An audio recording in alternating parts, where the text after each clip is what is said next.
Selamat pagi. Rosa selaku penguji ujian praktek materi IPA. Perkenalkan, nama saya Benito Swinto, absen 5 dari kelas 91. Di kesempatan kali ini, saya akan menjelaskan tentang virus corona yang sedang marak di dunia ini. Selamat menyaksikan.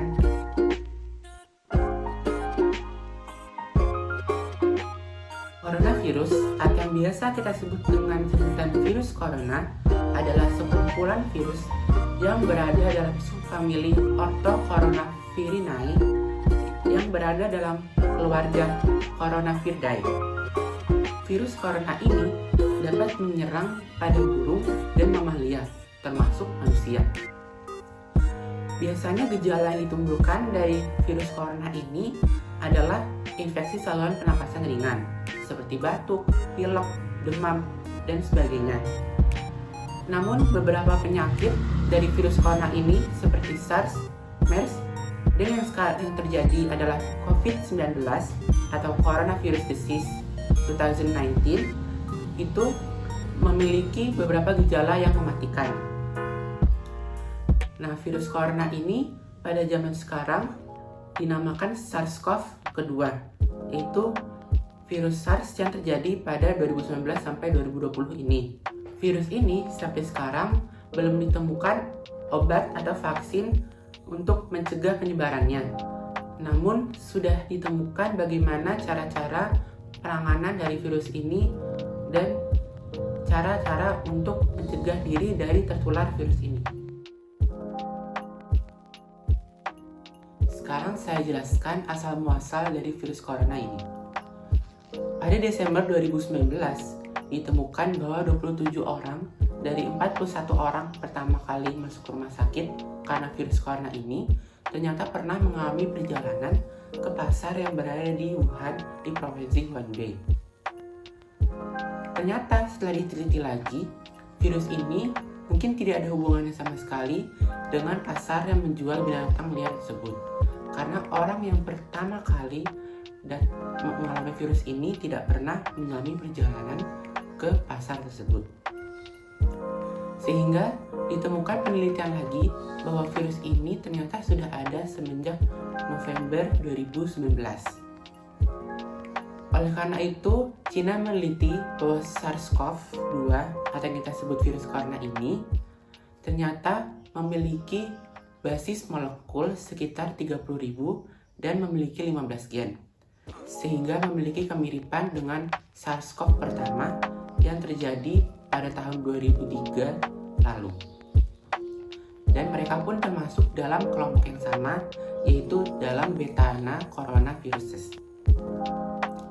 Di sisi lain, ditemukan juga penelitian bahwa salah satu jenis kelelawar di Cina yang berjenis Rhinovolus avinis yang memiliki virus RATG13 memiliki kemiripan dengan virus corona sekitar 99%.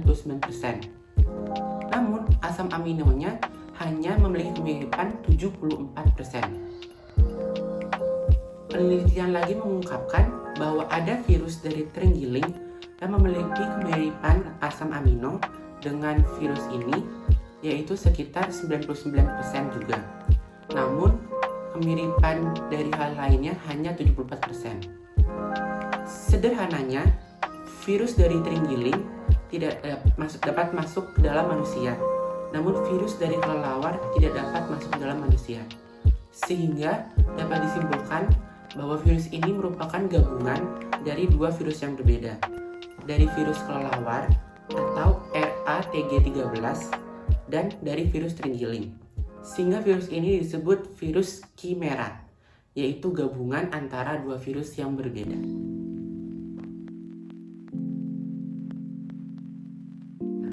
Bentuk dari virus corona ini menurut Lembaga Ilmu Pengetahuan Indonesia atau LIPI memiliki bentuk yang sama seperti namanya. Nama corona ini berasal dari bahasa Latin yang dalam bahasa Indonesia artinya mahkota. Mahkota itu ada karena ujung-ujung seperti ini. Nah, ujung-ujung inilah yang dinamakan protein S atau spike protein. Spike protein ini yang menjadi kunci dari penyebaran virus corona. Dan umumnya spike protein berbentuk seperti paku, seperti ini. Virus corona umumnya berbentuk bulat dan memiliki ukuran 100 sampai 120 nanometer. Virus ini tidak dapat memperbanyak dirinya, namun ia dapat diperbanyak dengan cara menginfeksi ke media perantara lain dan virusnya akan bertambah banyak. Nah, inilah bagian dari virus corona. Yang bagian dalam sini adalah genom atau RNA dari virus corona ini. Kemudian di sini yang berwarna oranye adalah membran protein yang kecil. Sedangkan di sini yang berwarna oranye yang lebih tua adalah membran protein yang lebih besar. Dan yang di lokasi terluar yang berbentuk seperti paku, inilah yang tadi saya namakan spike protein yang menjadi kunci dari penyebaran virus corona.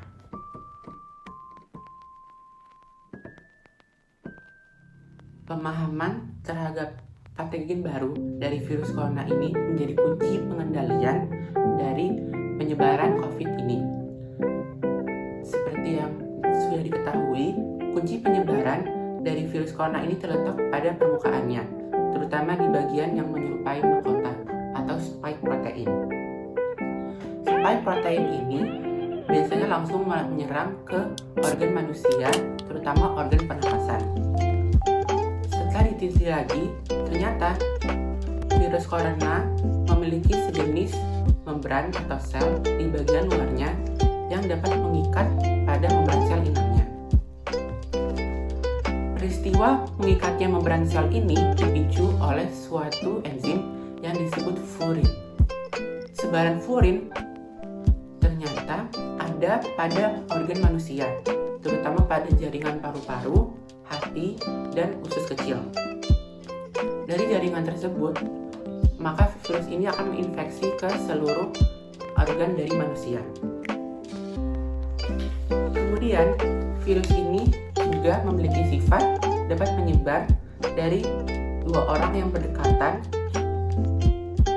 Dua orang yang berdekatan ini biasanya berjarak maksimal 2 meter atau kurang, dan bila mereka bercakap-cakap atau misalnya salah satu dari mereka ada yang batuk atau misalnya bersin, maka virus corona ini akan tersebar ke orang lainnya.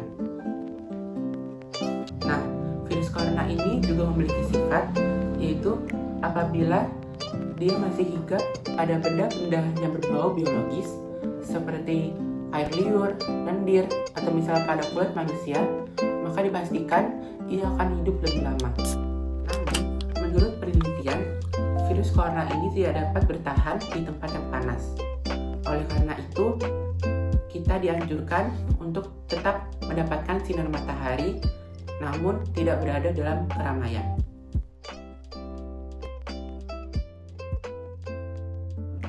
Sekarang saya jelaskan bahaya dari virus corona ini. Pertama, kita lihat dulu dari gejala-gejalanya. Gejala-gejala yang ringan ada, seperti batuk, gangguan saluran pernapasan, letih, lesu, dan demam. Namun, 6% dari pasien yang mengalami virus corona ini mengalami penyakit yang lebih kritis, seperti penyakit pada paru-paru, bronkitis, pneumonia, dan penyakit berat lainnya, bahkan menimbulkan kematian. Dilansir dari media Cina, mereka yang lebih rentan mengalami gejala-gejala yang lebih beresiko tersebut adalah lansia. Bahkan menurut info terbaru, mereka yang adalah seorang pria lebih rentan lagi mengalami gejala-gejala tersebut daripada wanita. Sampai data pada hari Kamis 2 April 2020, negara dengan angka kematian tertinggi akibat virus corona ini adalah Italia, dengan kematian sebanyak 13.915 orang. Sekarang saya jelaskan bagaimana virus corona ini dapat menyebabkan gangguan pada paru-paru. Ini adalah gangguan pada paru-paru akibat virus corona ini. Ternyata akibat virus corona ini, pada alveolus terdapat cairan yang menimbulkan terjadinya masalah dalam pernapasan. Buktinya adalah pada paru-paru seseorang yang menjadi pasien corona dan sampai akhir kematiannya akibat virus corona ini, paru-parunya menjadi lebih kritis dan mengecil. Ini adalah paru-paru awalnya, kemudian ini selama masa pengobatan dan semakin kritis, akhirnya ketika ia sudah meninggal, paru-parunya sudah berbeda daripada paru-paru orang normal. Nah, di sisi lain, orang yang memiliki penyakit jantung atau koroner sangat beresiko untuk mengalami atau mendapatkan virus ini dan akan mendapatkan dampak yang lebih buruk lagi. Nah, mungkin kita bingung, loh, COVID-19 ini kan penyakit pada gangguan pernapasan, kok bisa sampai menyebabkan resiko pada jantung? Nah, seperti ini. Jadi, COVID-19 ini ternyata setelah diteliti lagi menyebabkan plak pada aliran pembuluh darah. Sehingga mereka yang memiliki penyakit jantung dan mengalami COVID-19 ini dapat mengalami serangan jantung akibat penyumbatan pembuluh darah karena virus corona ini. Selain itu, yang lebih berbahaya lagi dari virus ini, 6 dari 10 orang yang mengalami virus ternyata tidak mengalami gejala-gejala yang berat ataupun tidak mengalami gejala apapun, sehingga mereka tidak menyadari bahwa adanya virus corona di dalam tubuhnya. Bagaimana sih cara penyebaran virus corona ini? Menurut WHO, World Health Organization, ternyata virus corona ini dapat menyebar karena pasien atau orang yang sudah terjangkit virus corona ini batuk atau bersin. Kemudian ada tetesan air yang keluar dari hidung dan mulut mereka. Contohnya tetesan air liur. Kemudian tetesan air liur tersebut menempel pada benda-benda tertentu.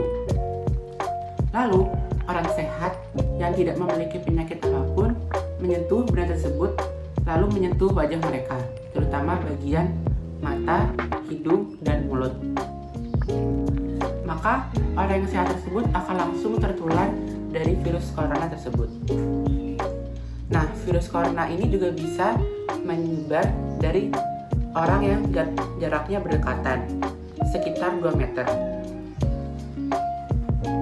Bisa jadi orang tersebut akan menjadi pembawa virus, yaitu orang yang sehat, tetapi mereka sudah terinfeksi virus.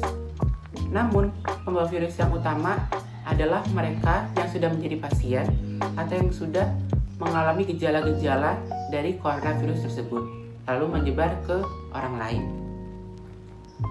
Di sisi lain, ada pula cara-cara penyebar virus corona di daerah toilet, yaitu pada dudukan toilet, pada pegangan pintu kamar mandi, dan pada wastafel.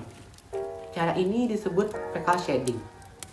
Namun, cara ini bukan termasuk upaya transmisi virus corona yang utama.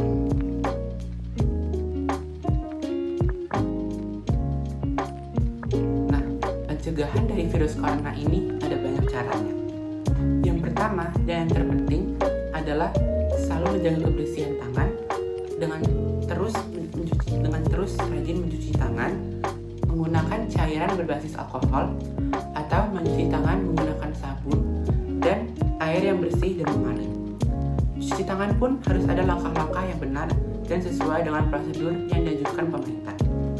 Seperti apa langkah-langkahnya? Yuk kita lihat. Langkah pertama, kita basahkan tangan kita terlebih dahulu. Lalu matikan keran airnya.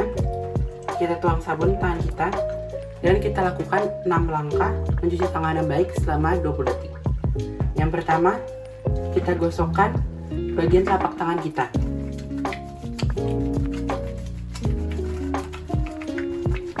Yang kedua, kita gosokkan telapak punggung dari tangan kita. Punggung dari tangan kiri dan punggung dari tangan kanan. Yang ketiga, gosok antara sela-sela jari seperti ini.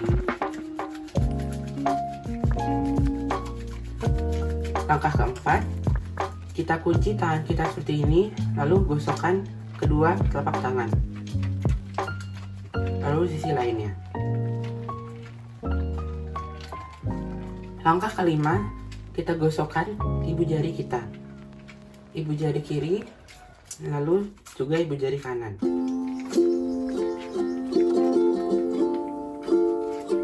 Dan yang terakhir, kita bentuk tangan kita seperti ini, lalu kita gosokkan kepada telapak tangan kita. Di sisi kiri, lalu di sisi kanan. Mengapa kita harus menggosok dengan langkah ini dan selama 20 detik atau lebih, supaya virusnya yang ada di tangan kita dapat bersih dan tangan kita pun terbebas dari kotoran. Setelah kita gosok, kita bilas tangan kita hingga bersih.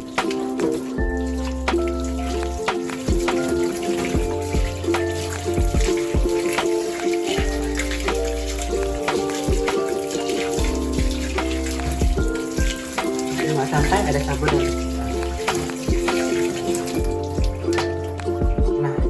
dan sudah bersih dari virus dan kotoran. Jadi bisa kita simak bagaimana cara mencuci tangan yang benar. Sekarang ada pula pencegahan lainnya selain mencuci tangan tadi. Yang kedua adalah menjaga diri untuk tidak menyentuh wajah, area mata, hidung, dan mulut. Karena seperti yang sudah kita ketahui, virus corona tidak dapat masuk dalam tubuh kita lewat area kulit. Namun bisa saja masuk lewat mata, hidung, dan mulut. Karena virus corona ini mengincar bagian pernapasan dan tenggorokan. Nah, pencegahan yang ketiga, ketika kita sedang dalam keadaan kurang sehat, misalnya sedang bersin atau dalam keadaan flu, ketika kita bersin atau batuk, kita harus menggunakan siku atau menggunakan tisu untuk menutup mulut kita dan jangan menggunakan tangan atau telapak tangan, karena ini dapat menyebar ke benda-benda yang kita pegang. Akan lebih baik pula jika kita menggunakan masker. Nah, masker ini ada banyak jenisnya. Ada masker yang sekali pakai dan ada juga masker yang dapat digunakan berkali-kali dengan dicuci. Pencegahan keempat, kita harus menjauhi daerah yang sedang dalam keramaian. Dan jika kita berada dalam keramaian, setidaknya kita harus menjaga jarak 2 atau 1 meter dengan orang yang mengalami bersin atau flu. Yang pencegahan kelima, kita harus hindari area yang berasap dan merokok. Dan kita pun juga tidak merokok, karena dengan merokok atau dengan area berasap dapat menyebabkan paru-paru kita dalam keadaan yang lebih buruk. Dan bila kita sudah tertular oleh virus corona ini, maka paru-paru kita akan jauh lebih buruk daripada sebelumnya. Nah, yang pencegahan keenam ini adalah mencemprotkan cairan desinfektan ke berbagai rumah dalam masyarakat. Langkah ini dilakukan pemerintah untuk mematikan kuman-kuman atau virus-virus yang terdapat di masyarakat tersebut. Seperti inilah cara desinfektan ini. Langkah pencegahan yang ketujuh, kita harus hindari makan makanan yang masih mentah, terutama daging mentah atau telur mentah. Karena jika tidak dimasak dengan baik, kita tidak tahu ada virus atau bakteri apa yang masih dalam makanan tersebut. Oleh karena itu dianjurkan dalam mengkonsumsi makanan yang berbau daging atau telur harus dalam tingkat kematangan yang baik. Nah, langkah pencegahan yang ke-8, kita harus rutin berolahraga dan memiliki waktu istirahat yang cukup. Dengan memiliki waktu istirahat yang cukup dan rutin berolahraga, badan dan tubuh kita akan lebih memiliki stamina yang fit dan lebih sulit untuk terserang penyakit. Kemudian langkah pencegahan ke-9, kita harus selalu makan makanan yang bergizi, terutama makan makanan yang mengandung vitamin C dan vitamin E untuk memperkuat antibodi tubuh.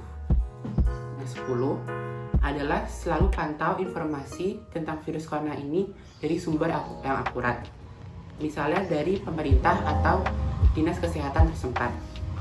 Nah, dengan selalu memantau informasi ini dan mengikuti arahan pemerintah, kita dapat melindungi diri dan mencegah diri terinfeksi dari virus corona ini.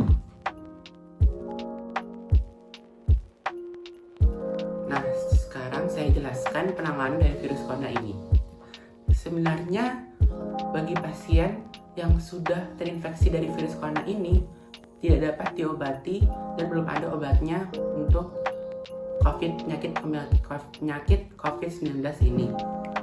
Namun, dokter sudah menganjurkan berbagai penanganan dari virus corona ini untuk mencegah terjadinya kondisi yang lebih parah dan meredakan gejala-gejala yang diakibatkan dari virus corona ini. Yang pertama adalah menganjurkan pasien untuk dirujuk ke rumah sakit tertentu agar dikarantina dan dirawat di sana. Nah, contohnya itu seperti ini. Pada saat di rumah sakit, pasien betul-betul ditangani dengan baik dan para perawat medis memakai masker dan pelindung yang lebih kuat daripada pelindung biasanya agar mereka tidak tertular dari virus yang dialami oleh pasien tersebut. Nah, biasanya mereka yang dianjurkan untuk dikarantina dan mengalami proses perawatan di rumah sakit ini, biasanya mereka sudah mengalami gejala yang kritis dan sudah mengalami kondisi yang parah. Yang kedua, dokter memberikan obat pereda nyeri dan demam kepada mereka yang mengalami gejala-gejala yang ringan bagi pasien yang telah terinfeksi virus corona ini. Yang ketiga, menganjurkan pasien untuk mengisolasi diri di rumah dan mengalami istirahat yang cukup. Biasanya mereka yang dianjurkan untuk mengalami isolasi mandiri, gejalanya masih ringan dan tidak dalam kondisi yang parah. Dan yang keempat, menganjurkan para pasien untuk selalu menjaga cairan tubuhnya dan selalu minum dan selalu banyak minum air putih agar tubuhnya tidak dehidrasi dan tetap dalam keadaan stamina yang baik. Apabila kita telah menemukan bahwa ada orang yang mengalami gejala-gejala yang sama dengan orang yang terinfeksi virus, maka kita dapat menelepon pemerintah dengan nomor yang sudah disediakan oleh pemerintah atau hotline virus corona. Nah, inilah nomornya.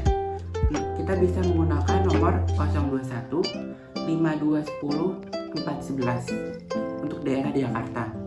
Dan kita juga dapat menggunakan nomor ponsel dengan nomor 0812 1212 dan 3119. Demikianlah penjelasan dari saya tentang virus corona ini. Semoga apa yang saya jelaskan tadi dapat bermanfaat dan berguna bagi kehidupan kita sehari-hari. Saya mohon maaf apabila ada kesalahan dalam penggunaan kata dan ejaan. Sekian dan terima kasih.